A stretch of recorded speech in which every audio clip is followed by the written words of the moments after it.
어려움, 그 속에서 우리는 다른 태도를 취할 수 있는데요. 어떤 태도가 있을까요?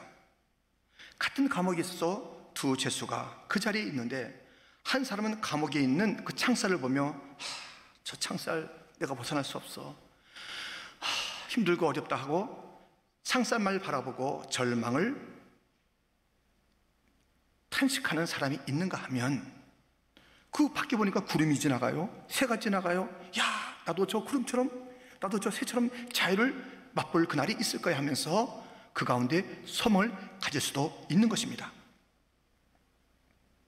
오늘 본문에 이스라엘 백성은 지금 이런 상황입니다. 스가랴서 아니겠습니까?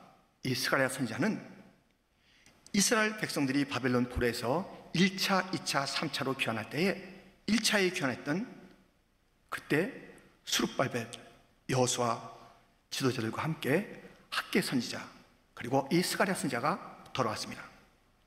오랫동안 그 포로의 삶에서 돌아와서 그들의 가장 큰 소원이 무엇이냐면 성전, 허물어진 성전을 다시 세우는 것입니다. 처음에는 뭐 좀 해볼까 했는데, 야, 이거 우리 해봤자 옛날에 그 솔로몬의 그 성전과 같겠어 하면서 이래저래 마음이 가라앉고, 무엇에 열심히 했냐? 자기들 집을 짓는데 열심히 했어요.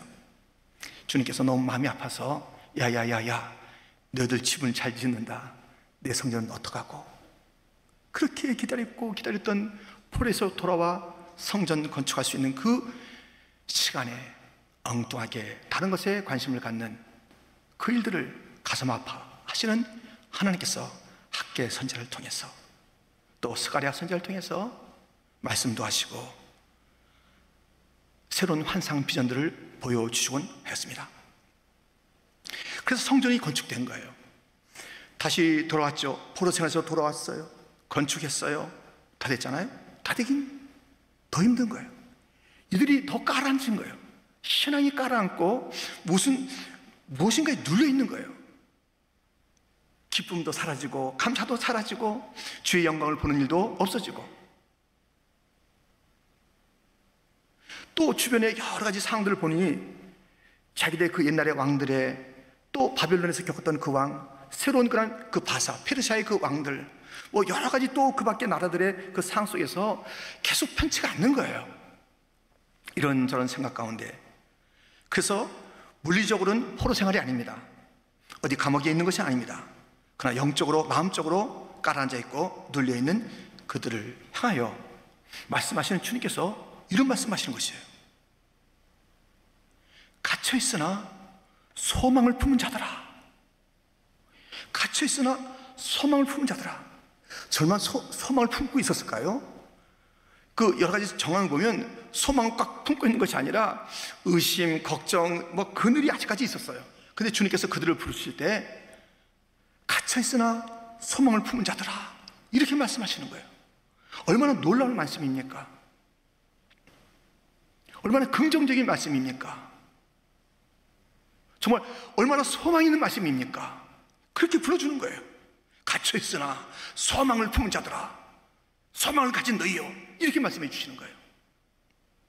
그러니까 무엇이라 부르는가, 어떻게 평가하는가, 너무너무 중요합니다. 이춘선 할아버지, 그분은 맨발의 전도자였습니다.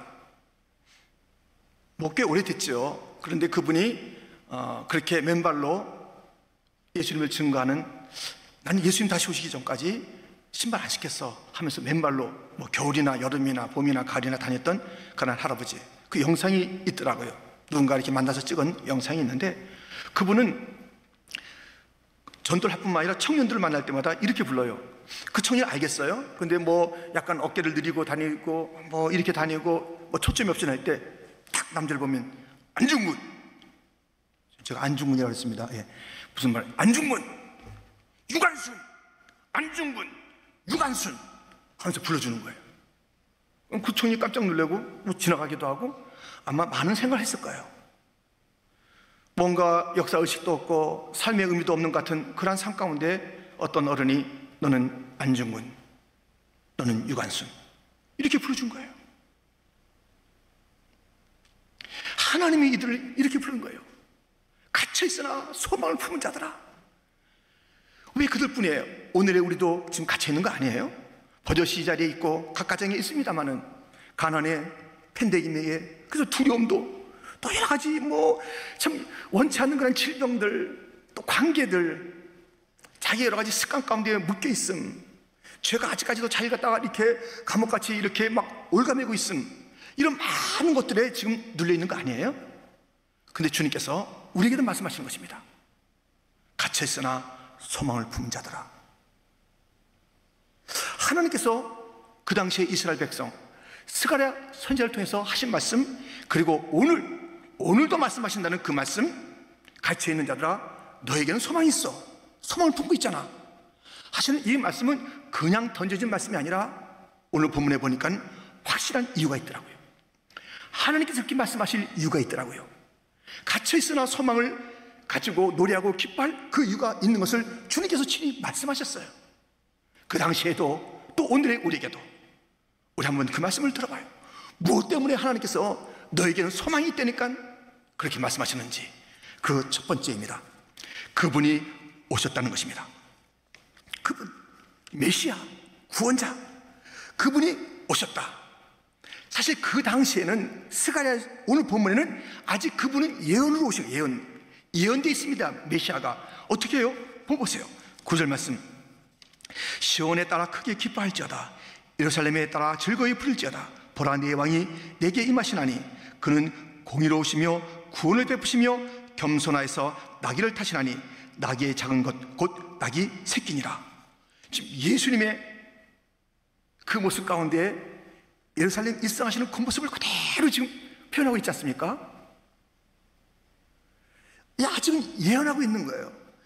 여러 선지자를 통해서 예언된, 아니 저 창세기 3장에서부터 예언된 여자의 후손으로 오실 그분에 대한 이야기가 오늘도 예언으로 나와 있습니다. 예언했는데 메시아가 올 것인데 지금 크게 기뻐하라는 것이에요. 크게 즐거워하는 것이에요.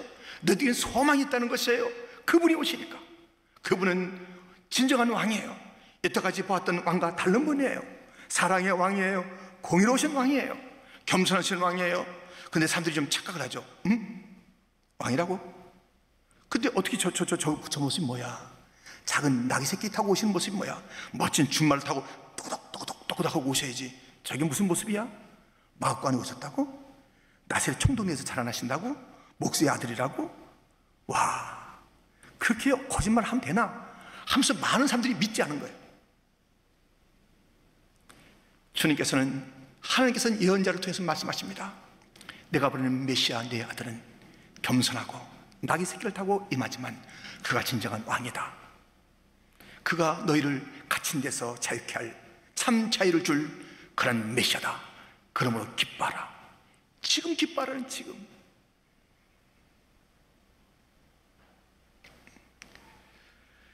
그 왕이 오셔서 펼치는 통치는 이전의 그 통치와 전혀 다른 통치니 기뻐하라, 소망을 노래하라.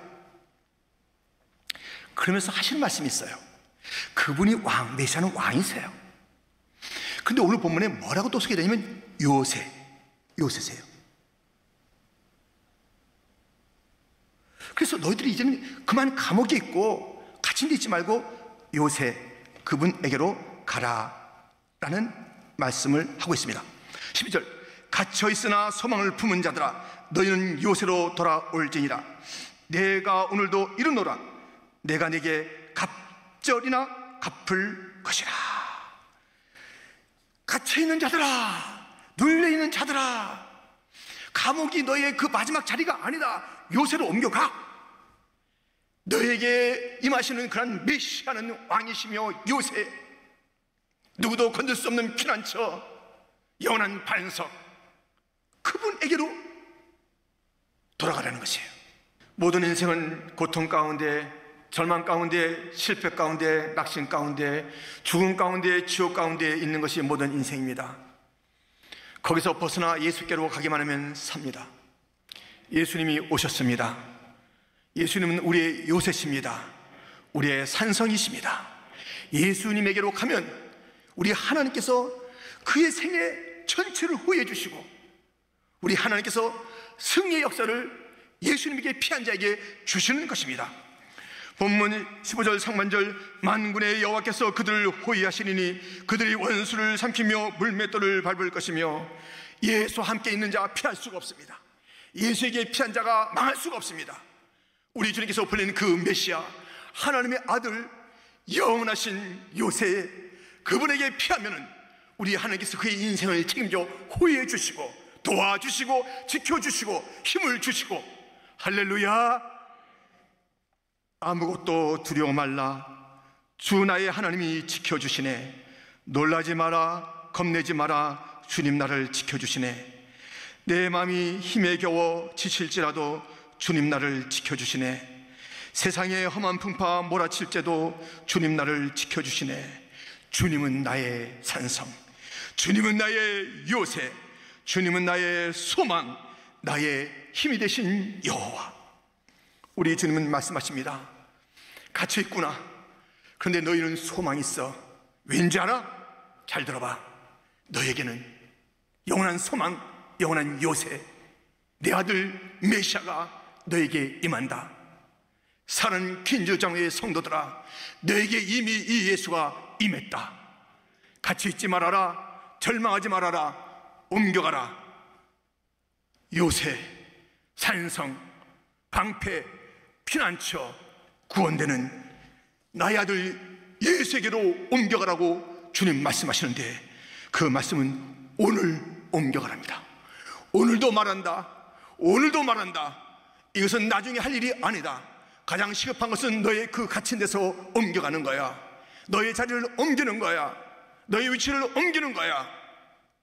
요새 예수에게로 옮겨라. 살 길이 있다.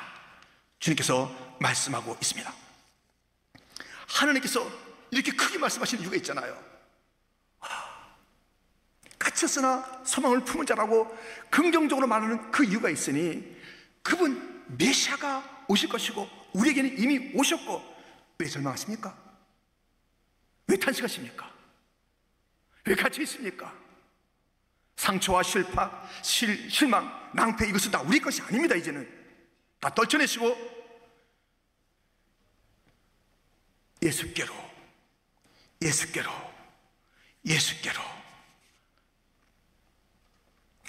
우리 하나님께서 갇혀있으나 소망을 품은 자라고 이렇게 말씀하시는 그 첫째 이유는 바로 그분이 오셨기 때문이며, 두 번째 이유가 있습니다. 그 날이 왔기 때문인 것입니다. 그 날이 왔습니다. 우리 주님께서 이제 그분 예수님을 보내주셨을 뿐만 아니라 그 날을 선물해 줬는데, 그 날이 어떤 날인지 오늘 볼까요? 16절 17절, 이 날에 그들의 하나님 여호와께서 그들을 자기 백성의 양떼같이 구원하시리니 그들이 왕관의 보석같이 여호와의 땅에 빛나리로다. 그의 형통함과 그의 아름다움이 어찌 그리 큰지, 곡식은 청년을, 새 포도주는 처녀를 강건하게 하리라. 그날, 와, 놀라운 그날입니다. 그날이 왔다는 거예요. 지금 그분 예수님과 함께 그날이 오는 거예요. 예수님 오셨다면 그날도 온 거예요. 이 그날이 점점점 풍성해져서 마지막 재림의 때에 그날의 극치를 우리는 맛볼 거예요. 이미 그날은 온 거예요. 어떤 날이에요? 구원의 날이 왔습니다.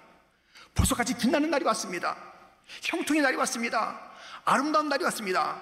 청년들이여, 주저주저하고 그저 그냥 이상한 소리 하지 마시오. 당신들은 강건한 그날이 이미 왔습니다.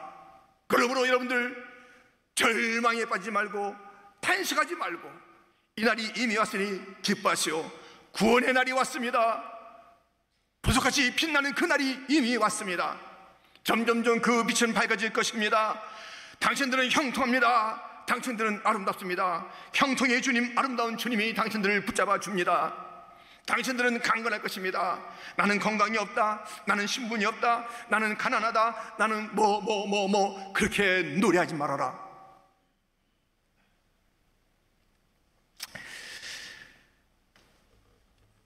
여러분, 혹시 오노다, 중국말이 아니라 일본말이죠. 오노다 아십니까? 이 오노다, 이분은 사람 이름인데요, 어떤 사람이냐면 그 일본군 2차 대전 때 그 초급 장교로서 필리핀에 파송받아서 뭐 이제 2차 대전 다 치르는 가운데 어떻게 된 것이에요? 2차 대전이 끝났잖아요. 끝났는데 이 오노다라는 이 사람은 몇몇 사람들과 함께 이 모든 것들을 인정도 않고 또 믿지도 않고 또 뭐 모르는 것이에요. 그래서 이제 피난 생활을 하는 가운데 한 사람이 자기의 그룹 4명이 남았는데요, 한 사람 탈출하고 2명은 이제 죽었어요. 그러니까 혼자 남은 거예요. 혼자 남았는데 그 탈출한 사람이 뭐 이제 삐라도 뿌리고 또 방송도 하고, 오노다 다 끝났어, 얼마나 좋은지 몰라, 너희 그 모든 것을 이제 다 탕감해 줄 것이고 너는 이제 좋게 살 수 있어, 막 하는 거예요. 근데 그 얘기를 듣고도 안 믿은 거예요. 이거 지금 나를 올가매려는 수작이다, 이렇게 해서 안 믿은 거예요. 아무리 외치고 뭐 가족이 나와서 외쳐도 꼼짝도 안 하는 거예요. 그러다가 전쟁이 끝난 지가 벌써 29년 되는 그 해에 일본의 한 탐험가에 의해서 발견됐습니다. 그가 설득했습니다. 다 모든 것은 끝났다, 새날이 왔다. 믿지 않던 그가 이제 나와보니까는 새날이 된 거예요. 자기가 전쟁 범이었잖아요. 일본이 피했기 때문에 그것도 다 탕감받은 거예요. 뭐 일본에서 그러니까 뭐 영웅 대접을 해주는 거예요. 40년을 살다가 죽었습니다마는 그가 수많은 세월 동안에 착각, 새날이 왔다는 걸 믿지 않은 거예요. 누가 뭐래도 그 거짓말하는 것이에요. 난 이렇게 살아야 된다는 것이에요. 난 숨어 있어야 된다는 것이에요. 난 눌려 있어야 되는 것이에요. 난 이 어둠 가운데 있어야 된다는 것이에요. 나는 그럴 수밖에 없다는 것이에요. 새날 그런 얘기하지 말라는 거예요. 오늘 말씀합니다. 이날 새날이 있다. 구원의 날이다. 빛나는 날이다. 보석같이 빛나는 날이다. 형통과 아름다움이 있다. 너희 청년들은 강건한 그날이다. 비실비실하게 살지 말아라. 까뭇하게 살지 말아라. 흉하게 살지 말아라. 찬란하게 살아라. 구원을 노래하라. 이 날이 있다는 것을 스가랴서뿐만 아니라 많이 얘기했는데요, 스가랴서에서 또 한 번 찾아봐요. 스가랴 13장 1절, 그날에 죄와 더러움을 씻는 셈이 다윗의 족속과 예루살렘 주민을 위하여 열리리라. 그날에 대한 이야기가 있는 거예요. 예수님이 오시는 그날, 메시아가 임하시는 그날, 그분이 오시는 그날, 죄와 더러움을 씻는 셈이 열리리라. 예수님이 오셔서 죄 더러움을 다 씻어주시고 영생의 샘을 마시게 하지 않았습니까? 그것을 미쳐버렸던 여인이 있습니다. 그래서 계속 눌려있던 자, 구약적 사고방식을 가지고 살고 있었던 여인이 있습니다. 그날에 대한 이야기, 그날이 어떤 날이라고요? 생명수가 흐르는 그날이 올 것이다. 예수님이 오셔서 이미 그 생명수를 마시라고 하고 있는데, 그날의 도래를 알지 못했던 한 여인, 사마리아 수가성의 여인, 그가 주님 만났을 때 주님께서 이렇게 말씀하십니다. 요한복음 4장 14절, 내가 주는 물을 마시는 자는 영원히 목마르지 아니하리니 내가 주는 물은 그 속에서 영생하도록 솟아나는 샘물이 되리라. 그날에 대한 예언이 성취가 된 거예요. 오셔서 주님은 모든 죄를 씻고 모든 더러움을 씻고 죽음을, 그리고 모든 저주를 다 끊어내는 그런 생명수를 주신 거예요. 아직까지 그것을 몰랐던 여인은, 나는 부끄러워요, 나는 아무것도 아니에요, 나는 얼굴 들 수가 없어요, 사람들이 뭐라고 안 그래도 뭐라고 그런 것 같아, 저 여자 하면서 막 뭐라 그럴 것 같아요. 그러니까 막 너무 부끄러워서 사람 없는 시간만 이렇게 움직였던 그 여인입니다. 예수님 만났을 때 얘기해도 구약의 얘기를 하는 거예요. 옛날 얘기를 하는 거예요. 새로운 시대 그날이 온 것을 모르는 거예요.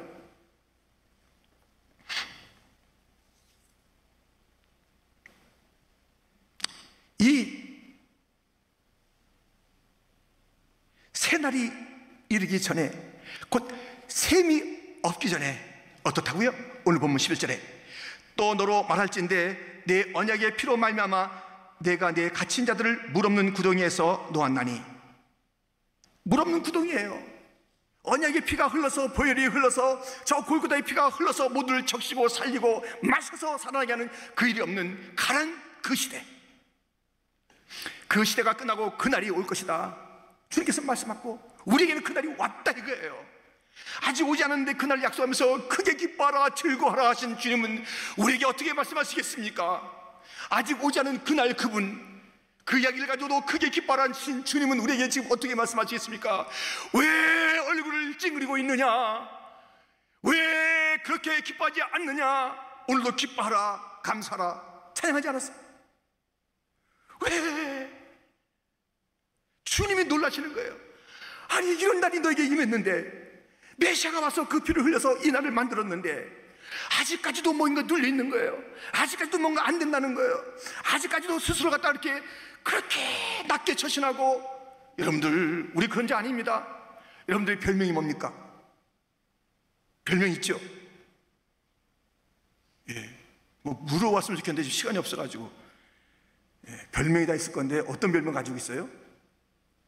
이런 별명 기억나세요? 그 유명한 그 코미디언인데요, 그분이 갖고 있던 별명입니다. 바풀떼기. 바풀떼기야, 자기는 바풀떼기. 그것으로 막 즐거워하고 막 그렇게 하하 거렸던 그분이에요. 나는 바풀떼기 인생. 예. 밥도 아니야, 바풀떼기. 근데 그거 떼어내고요, 하나님의 복음을 외치는 목사님이 된 그런 코미디언이 있습니다. 자기를 바풀떼기 인생으로 히히거리며 그 딴 사람 비유 맞추며 스스로도 난 바풀떼기 인생이야 그렇게 했는데, 나는 아니야, 나는 복음을 외칠 그런 사람이야, 바뀐 거예요. 우리 자신을 갖다 낮추면 안 돼요. 우리 자신이 무엇이 갇혀있다, 우리가 어떤 수렁 가운데 있다, 이게 끝이 아니라니까요. 그러므로 우리는 어떤 갇힘이 있든지 수렁이 있든지 그것이 우리의 마지막 자리가 아니니 이렇게 우리는 노래해야 합니다. 시편 40편 1절부터 내가 여호와를 기다리고 기다렸더니 귀를 기울이사 나의 부르짖음을 들으셨도다. 나를 기가 막힐 웅덩이와 수렁에서 끌어올리시고 내 발을 반석에 두사 내 걸음을 견고하게 하셨도다. 새 노래 곧 우리 하나님께 올릴 찬송을 내 입에 주셨으니 많은 사람이 보고 두려워하여 여호와를 의지하리로다. 기가 막힌 수렁 속에서 이것이 나의 마지막 자리라고 생각하지 않고, 나는 주님께서 나의 기도를 들으셨으니 이제 나는 건져 주신 거야, 나는 여기서 할 게 있어 새 노래로 주를 부르리라. 깊은 감옥 수렁에서 바울과 실라는 찬송했습니다. 많은 사람들이 놀랐습니다. 두려워했습니다. 하나님을 믿게 됐습니다. 간수장도 하나님을 믿게 됐습니다. 오늘 시편의 그 말씀도 무엇이에요? 내가 찬송 부를 때 수렁에서 갇혔을 때 끙끙거리고 아파하고 끝났다 그러고 절망하고 모르겠다 그러고 그렇게 하는 것이 아니라 새 노래로 부르자. 새 노래로 부르자. 깊은 웅덩이와 수렁에서 건져주시고 나의 발을 반석 위에 세우시사 나를 경고케 하셨네. 새 노래로 부르자 랄랄라. 많은 사람이 떠는 거예요. 어떻게 해서 저 사람은 수렁에 있는데, 수에서 막 건져놨는데 이제 뭐 별거 아닌 인생 같은데 어떻게 저렇게 찬송하는가. 세상이 두려워하고 떠는 것입니다.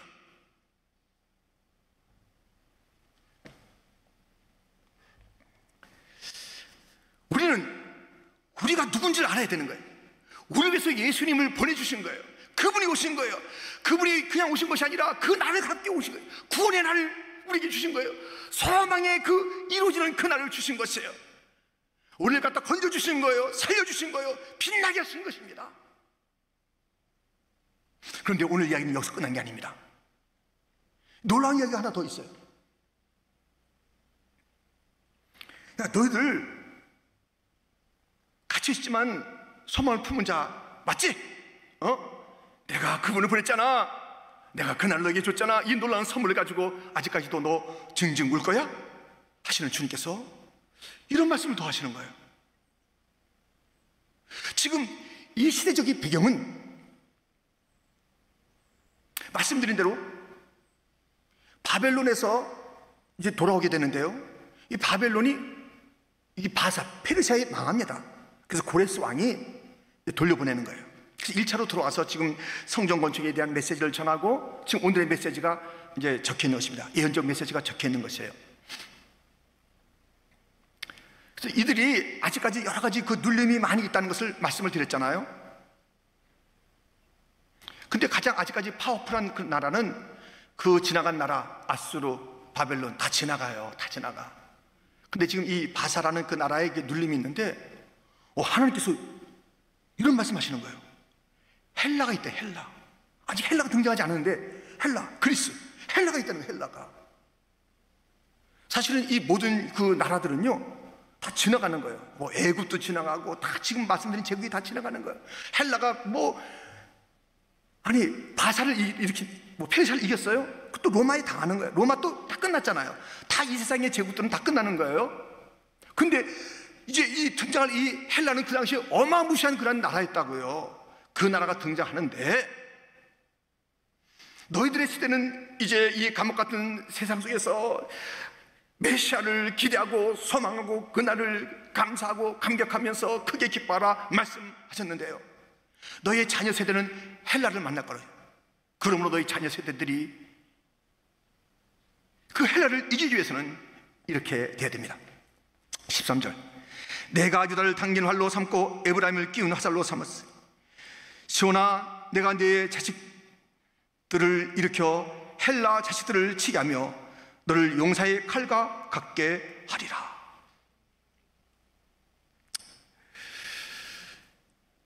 우리의 자녀들이 만날 그 시대는 더 심각한 시대예요. 이 페르시아보다 더 심각한 세대를 만나는 거예요. 그러니까 지금 이 다음 세대가 승리하는 세대가 되기 위해서는 그분을 의지하는 거예요. 그날의 감격을, 그날의 그 이루어진 그 일들을 확신하는 거예요. 그래서 강하고 담대하게 주님과 더불어 용사의 삶을 너희들이 살고 너희의 자녀들에게 그 모습을 보여줘라. 우리는 가난해, 우리 집은 가난해. 두 부부가 맨날 그렇게 얘기해 보세요. 우리 집은 되는 게 없어. 되겠습니까? 야, 깜깜하다 깜깜해. 되겠냐고요. 하나님이 갇혔으나 소망을 품은 자들아, 그렇게 말씀해 주는데 하신 말씀이 많지만은 소망의 말씀을 전고 그 말씀대로 살도록 하는 것이에요. 근데 부모된 자들이 자기 자신도 항상 그런 그 바풀떼기 좀 마인드를 가지고 있고, 나는 안 된다는 그런 마인드를 가지고 있고, 그걸 다 떨쳐내야 되는 거 아니에요. 그 자녀들이 들을 때 소망의 메시지를 전해주는 거예요. 앞으로 우리 자녀들이 살 세상은요 우리보다 더 심각한 거예요. 지금 역사 이래 우리같이 어려운 시대를 만난 역사는 없습니다. 팬데믹이란 이 역사, 온 세계가 신음하고 쓰러지고 넘어지는 이 시대는 역사 없었습니다. 이 세대가 우리가 겪었잖아요. 너무 멋있어요. 너무 멋있습니다. 정말 멋있는 분들이에요, 여러분들. 근데 우리 다음 세대는 어떻게 하고요? 우리 세대보다 더 어려운 세대를 만나는 거예요. 점점 더 어려운 세대가, 주님 가까울수록 적그리스도의 그 세력이 더 심해지는 거예요. 더 어려워지는 것입니다. 어려운 시대가 막 펼쳐지고 여기저기서 지금 얼마나 혼돈과 얼마나 지금 세상이 힘드냐고요. 그 소용돌이 속에 우리 자녀들이 막 뛰쳐나가는 거예요. 막 그런데 우리 자녀들도 뛰쳐나가기도 하고 막 거기에 물들기도 하고, 그러면서 그게 뭔지도 모르고 아무리 외쳐도 참 힘든 거예요. 그러나 우리가 낙심하면 안 됩니다. 헬라의 자식들을 이길 수 있는 힘을 우리 자녀들이 가져야 되는 거예요. 더 큰 어려움이 올 그때를 바라면서 우리는 철저히 메시아 사상으로 무장해야 합니다. 우리는 철저히 그날에 대한 그 확신과 소망으로 이미 우리는 새로운 시대에 살고 있다. 왜 시대를 살고 있느냐? 우리는 주님께서 기뻐하시고 우리 주님께서 어여삐 여기시는 그런 존재야. 왜 나는 못났다 그러고 세상의 소리 듣는 거야? 너 같은 존재는 쓸데없어. 적당히 살다 죽어. 왜 이런 소리에 듣고 있느냐? 내 자녀들아, 우리 부모가 그저 나누는 얘기가 절망의 이야기라면, 갇힌 이야기라면 우리 아이들 갇혀버릴 거예요. 자유를 노래하십시오. 주님의 능력을 외치십시오. 주의 임재를 확신시켜 주십시오. 그날이 이미 임했음을, 세상에 박혔음을, 이 날은 점점 주님 다시 오실 날 향해서 나갈 것인데 이 날을 방해하는 세력이 클 거다. 이것을 뛰어넘어야 된다. 이 날을 방해하는 이 세상들, 더러운 마귀의 궤계들이 우리 앞에 있을 텐데 새날을 살아가는 내 아들 딸들아, 강건하라. 오늘 본문은 일러주고 있습니다. 청년들이여 처녀들이여 강건하라. 청년들 처녀들이 막 힘없이 살아가는 거예요. 지금도 패배주의로 살아가는 것이에요. 안 된다고 그러는 것이에요. 지금 이제 뭐 절대로 내가 뭐 직장생활 못한다는 것이에요. 이러다가 내가 결혼도 하겠냐 이런 생각도 하는 것이에요. 다 안 된다는 것이에요. 난 지금 신분도 없고 뭐도 없고 다 없다는 것이에요. 어른들이 듣는 얘기를 들어야 될 텐데 우리들이 소망을 말하는 것이에요. 우리에게도 힘들잖아요. 이 이민 땅의 삶이 힘들잖아요. 갇혀 있는 것 같잖아요. 재정적인 문제가 아직 있잖아요. 그러나 우리는 소망을 노래하는 것입니다. 새 노래를 부르는 것입니다. 주님의 위대하심을 송축하는 것입니다. 우리는 끄떡도 안 하는 것입니다. 이 시대는 메시아의 시대다. 이 시대는 새로운 시대다. 우리는 그렇게 강하고 담대하게 나간다면 다음 세대가 우리의 이야기를 듣고 헬라가 아니라 그 어떤 세상이 와도 이기게 되는 세대가 될 줄 믿습니다. 우리의 자녀들도 우리 아버지 어머니가 하는 이야기를 듣고 마저 저렇게 살아야지. 아무리 교리적으로 아무리 무엇을 배운다 할지라도 삶 자체로 가르쳐주지 않는 것은 배워지지 않는 것이고 그것이 적응되지 않는 것입니다. 삶으로 배워줍시다. 우리 주님이 오셨다는 것을. 여러분들 힘들고 어려워도 지금 그 자리에 계시 마세요. 요새신 주님에게로 옮겨가세요. 오늘 빨리. 여러분들 낙심하지 마세요. 누리세요. 지금 새날이 왔습니다. 지금은 빛날 날이지 내일 모레부터 빛날 날이 아닙니다. 지금 빛날 것입니다. 아멘. 그 존재가 된 것을 기억하십시오. 지금은 강건한 날입니다. 며칠 뒤 몇 달 뒤에 낙심의 세월을 또 보내다가 그날을 맞는 것이 또 그날이 올지 않을지 모르는, 아니 그런 날은 없을 것이야, 이게 우리의 삶이 아닙니다. 오늘도 내가 말한다. 일어서라. 자유다. 기쁨이다. 해방이다. 승리다. 이 주님이 주신 갇혔으나 소망을 품으자고 말씀하시면서 주신 이 두 가지 확신 잊지 마십시오. 그분이 오실 것이다. No. 오셨다. 그날이 있을까? 그날이 왔다. 어떡할 거야? 너희들이 어떻게 크게 기뻐하는지 이제 지켜보겠다. 얼마나 즐거울지 내가 보겠다. 이 예배가 끝나고 나가는데도 어깨가 늘어지고 무엇인가 참 두려움으로 간다면 내가 보낸 아들, 내가 허락한 이 날은 그 메시아는 누구며 새로운 날은 무슨 날이냐?